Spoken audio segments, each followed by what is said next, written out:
नमस्कार. भारतीय स्टेट बँकेत लिपिक पदासाठी भरती सुरू असून आज आपण लिपिक या पदाचा ऑनलाईन फॉर्म कसा भरायचा हे या व्हिडिओच्या माध्यमातून पाहणार आहोत. तर व्हिडिओ शेवटपर्यंत पहा आणि चॅनलवरती नवीन असाल तर चॅनलला सबस्क्राईब करा, म्हणजे अशाच माहितीपूर्ण व्हिडिओचे नोटिफिकेशन तुम्हाला भेटत राहतात. तर व्हिडिओला सुरुवात करू.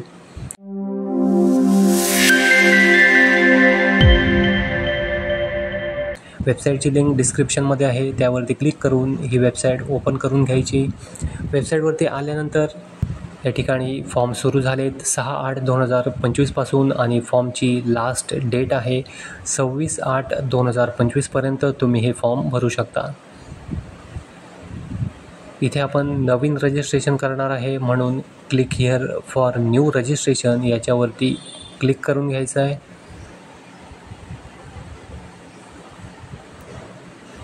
क्लिक केल्यानंतर याप्रमाणे समोर आपल्याला पेज दिसेल.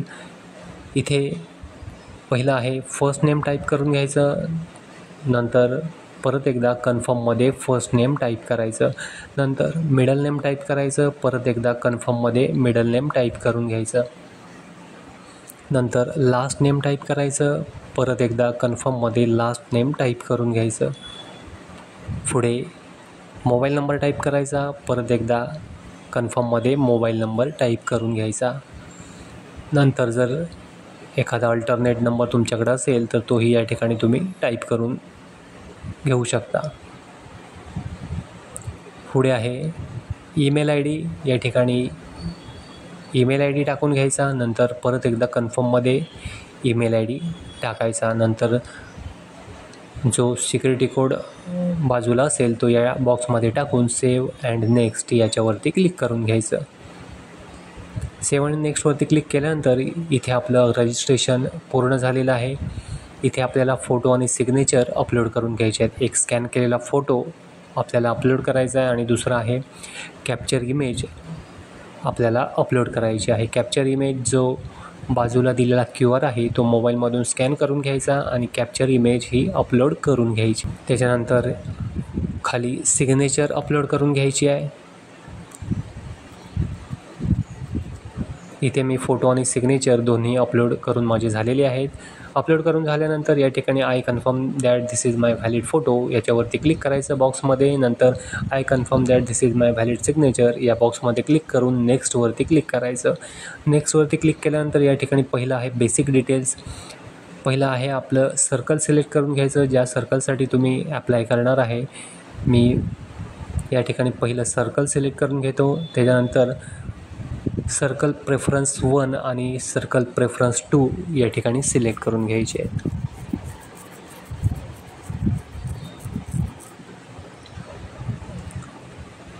दोन्ही प्रेफरन्स झाल्यानंतर पुढं आहे state /UT you want to apply for. या ठिकाणी महाराष्ट्र सिलेक्ट करून घ्यायचं.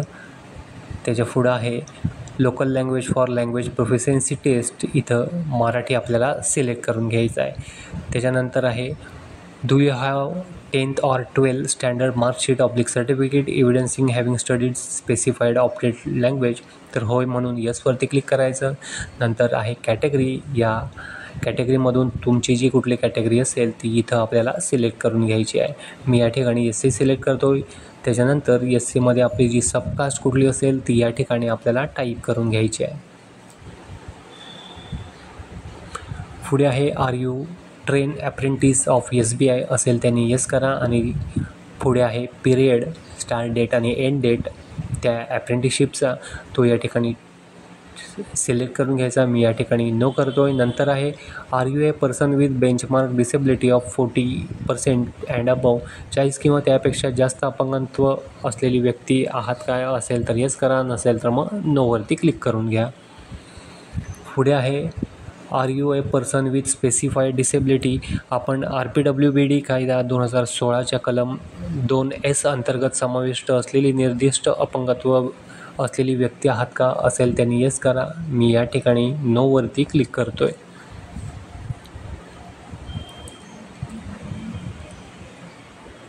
पुढे आहे religion to which you belong. या लिस्टमधून तुमचा जो कुठला धर्म असेल तो धर्म सिलेक्ट करून घ्या. नंतर आहे do you belong to religious minority community. तुम्ही धार्मिक अल्पसंख्याक या प्रकारामध्ये येता का, असेल त्यांनी येस करा, नसेल तर मग नोवरती क्लिक करून घ्यायचं आहे. पुढे आहे are you seeking relaxation under widow. आपण विधवा, घटस्फोटित महिला, पतीपासून न्यायालयीन आदेशाने वेगळे झालेल्या आणि पुनर्विवाह न केलेल्या महिलांसाठी दिल्या जाणाऱ्या सवलतीसाठी अर्ज करत आहात का, असेल त्यांनी येस करा. मी या ठिकाणी नोवरती क्लिक करतो आहे. Are you an ex serviceman. माजी सैनिक असाल तर येस करा, नसेल तर मग नोवरती क्लिक करा. पुढं आहे are you a disabled ex serviceman. असेल त्यांनी येस करा. मी या ठिकाणी नोवरती क्लिक करतो आहे. पुढे आहे are you a dependent of serviceman killed in action. असेल त्यांनी येसवरती क्लिक करा. मी या ठिकाणी नोवरती क्लिक करतो आहे. पुढं आहे are you already working in SBI in the clerical cadre. आपण सध्या SBIमध्ये लिपिक पदावरती कार्यरत आहात का, तर नाही आहे, म्हणून नोवरती क्लिक करायचं. पुढे आहे आपण यापूर्वी SBIमध्ये लिपिक पदावर कार्यरत होतात आणि नोकरीचा राजीनामा दिला होता का, तर नाही आहे, म्हणून या ठिकाणी सुद्धा नोवरती क्लिक करायचं आहे. पुढे आहे आपल्यावर कर्ज किंवा क्रेडिट कार्ड थकबाकी परतफेडीमध्ये डिफॉल्टचा कोणताही इतिहास आहे का, किंवा आपल्या नावावर सिबिल किंवा इतर बाह्य संस्थांकडून प्रतिकूल नोंदी आहेत का, तर नाही आहे, म्हणून या ठिकाणी सुद्धा नोवरती क्लिक करून घ्यायचं.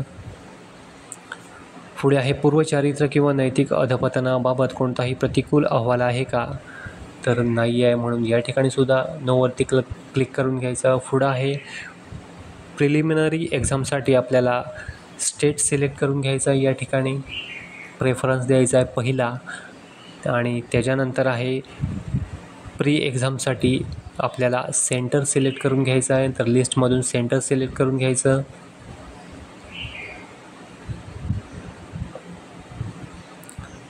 त्याच्यानंतर आहे सेकंड प्रेफरन्स. प्री एक्झामसाठी आपल्याला पहिलं स्टेट सिलेक्ट करून घ्यायचं आहे लिस्टमधून, आणि त्याच्यानंतर आहे प्री एक्झामसाठी आपल्याला सेंटर सिलेक्ट करून घ्यायचं आहे सेकंड प्रेफरन्सला.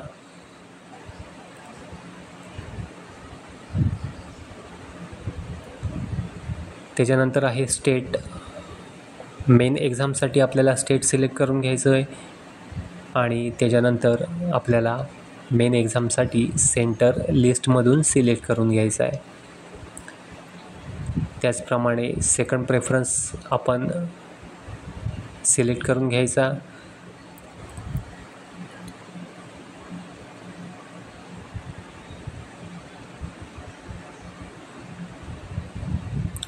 पुढे आहे I intend to bring the following ID when appearing for the examination. या लिस्टमधून तुमच्याकडं जे ID कार्ड असेल ते सिलेक्ट करा, आणि त्या IDचा खाली क्रमांक जो असेल नंबर, तो ID प्रूफ नंबर या बॉक्समध्ये टाईप करून घ्यायचा.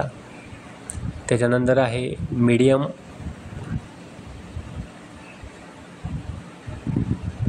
एक्झामसाठी जे मीडियम आहे ते मीडियम सिलेक्ट करून घ्यायचं. नंतर आहे पर्सनल डिटेल्स. पहिला आहे जन्मतारीख सिलेक्ट करून घ्यायची. पुढे आहे जेंडर सिलेक्ट करायचं, मेल, फिमेल, ट्रान्सजेंडर. नंतर आहे do you have twin brother और सिस्टर, येस ऑर नो. असेल तर येस करा, नसेल तर नो करा. मॅरिटल स्टेटस, मॅरिड, अनमॅरिड जे काही असेल ते सिलेक्ट करून घ्यायचं. पुढे आहे आधार कार्ड नंबर. हवा असेल तर टाकू शकता, नसेल तर मग तसंच सोडलं तरी चालू शकेल. पुढं आहे कन्सेंट टू आधार व्हेरिफिकेशन. या ठिकाणी तुम्ही येस ऑर नो करू शकता. त्याच्यानंतर आहे वडिलांचं नाव या ठिकाणी टाईप करायचं. नंतर वडिलांचं फर्स्ट नेम टाईप करून झाल्यानंतर त्याच्या खाली आहे वडिलांचं मिडल नेम. नंतर आहे फादर्स लास्ट नेम टाईप करायचं. त्याचप्रमाणे मदर्स फर्स्ट नेम टाईप करायचं, मदर्स मिडल नेम टाईप करायचं, आणि मदर्स लास्ट नेम टाईप करून घ्यायचं. त्याच्यानंतर आहे ॲड्रेस. तुमचा करस्पॉन्डन्स ॲड्रेस आहे तो पूर्ण या ठिकाणी टाकून घ्यायचा. तालुका, डिस्ट्रिक्ट आणि स्टेट, पिनकोड हे सर्व टाईप करून घ्यायचं. नंतर आहे परमनंट ॲड्रेस. जर करस्पॉन्डन्स आणि परमनंट ॲड्रेस सेम असेल तर same as address for correspondence या बॉक्समध्ये क्लिक करायचं. नसेल तर मग सेपरेट परमनंट ॲड्रेस टाकून घ्यायचा. पुढं आहे choose the address for GST इनव्हॉइसिंगसाठी वरीलपैकी एक कुठला तरी ॲड्रेस सिलेक्ट करून घ्यायचा. झाल्यानंतर व्हॅलिडेट युअर डिटेल्स याच्यावरती क्लिक करून घ्यायचं. व्हॅलिडेट युअर डिटेल्सवरती क्लिक केल्यानंतर मेसेज येईल व्हेरीफाईड सक्सेसफुलीचा. ओकेवरती क्लिक करायचं आणि सेव्ह अँड नेक्स्ट याच्यावरती क्लिक करून घ्यायचं. पुढे आहे क्वालिफिकेशन. ग्रॅज्युएशन तुम्ही पास आहात की ॲपियर ते टाकून घ्यायचं. नंतर डिग्री तुमची कुठली झाली, arts, commerce, science, agriculture, management जे काय असेल ते सिलेक्ट करून घ्या. कॉलेजचं नाव या ठिकाणी टाईप करून घ्यायचं. डेट ऑफ पासिंग सिलेक्ट करून घ्यायची, पर्सेंटेज टाकायची आणि क्लास सिलेक्ट करून घ्यायचा. पुढे आहे इंटिग्रेटेड ड्युअल डिग्री जर असेल तर याच फॉर्मॅटमध्ये तुम्हाला ती भरून घ्यायची आहे.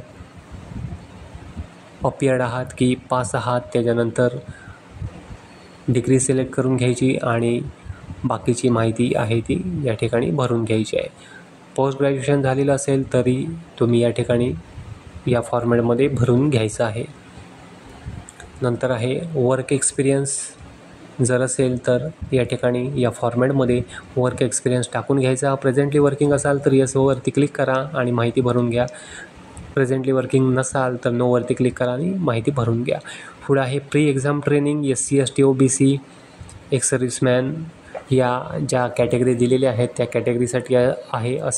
हवं असेल तर येसवरती क्लिक करा आणि बाकीची माहिती भरून घ्या.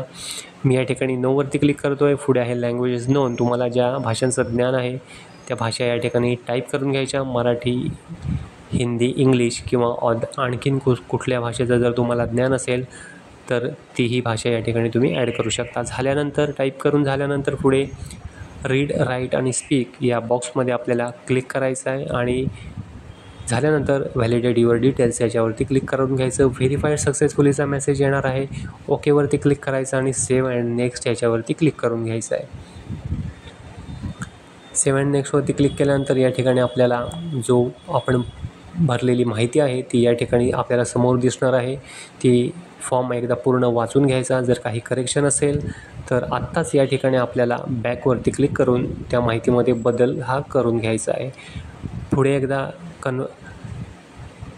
सबमिट केल्यानंतर माहितीमध्ये कोणताही बदल हा तुम्हाला करता येणार नाही. त्याच्यामुळे जे काही करायचं आहे ते आत्ताच या ठिकाणी बॅकवरती क्लिक करायचं आणि माहितीमध्ये जे काही चेंजेस असतील ते करून घ्यायचे. मी जी माहिती भरली ती माझ्या माहितीप्रमाणे बरोबर आहे म्हणून मी आय ॲग्रीवरती क्लिक करतो आहे. पुढं आहे I confirm that my name as filled by me in the application form exactly match with the name in my ID proof बरोबर आहे म्हणून मी टिक करतो त्याच्यावरती आणि कंप्लीट रजिस्ट्रेशनवरती क्लिक करून घेतो. पुढं आहे आर यू मेसेज येईल. मेसेज ओकेवरती क्लिक करायचा. या ठिकाणी आपल्याला डॉक्युमेंट अपलोड करायचे आहेत. लेफ्ट थंब इम्प्रेशन आणि हँड रिटन डिक्लेरेशन. या ठिकाणी मी डॉक्युमेंट अपलोड करून घेतो. प्रिव्ह्यूवरती क्लिक करून ते तुम्ही चेक करू शकता. नंतर आहे सिक्युरिटी कोड. जो दिलेला सिक्युरिटी कोड आहे तो या बॉक्समध्ये टाईप करायचा आणि सेव्ह अँड नेक्स्ट याच्यावरती क्लिक करून घ्यायचं. सेव्ह अँड नेक्स्टवरती क्लिक केल्यानंतर या ठिकाणी मेसेज येईल are you sure the data entered in correct. ओकेवरती क्लिक करून घ्यायचं आहे. ओकेवरती क्लिक केल्यानंतर आपला या ठिकाणी फॉर्म हा सबमिट झालेला आहे. SC ST PWD एक्स सर्व्हिसमॅनसाठी या ठिकाणी फी नाही आहे त्यामुळे हा फॉर्म डायरेक्ट सबमिट झालेला आहे. जर तुम्ही जनरल OBC EWS या कॅटेगरीमध्ये असाल तर तुम्हाला या ठिकाणी पेमेंटसाठीची विंडो येईल तर त्या ठिकाणी पेमेंट करून घ्यायचं. पेमेंट झाल्यानंतर फॉर्मची प्रिंट आणि पेमेंटची स्लिप ही काढून ठेवायची. तर या व्हिडिओमध्ये इतकंच होतं. आशा करतो व्हिडिओ समजला असेल तर व्हिडिओला लाईक करा, शेअर करा आणि आपल्या चॅनलला सबस्क्राईब करा. धन्यवाद.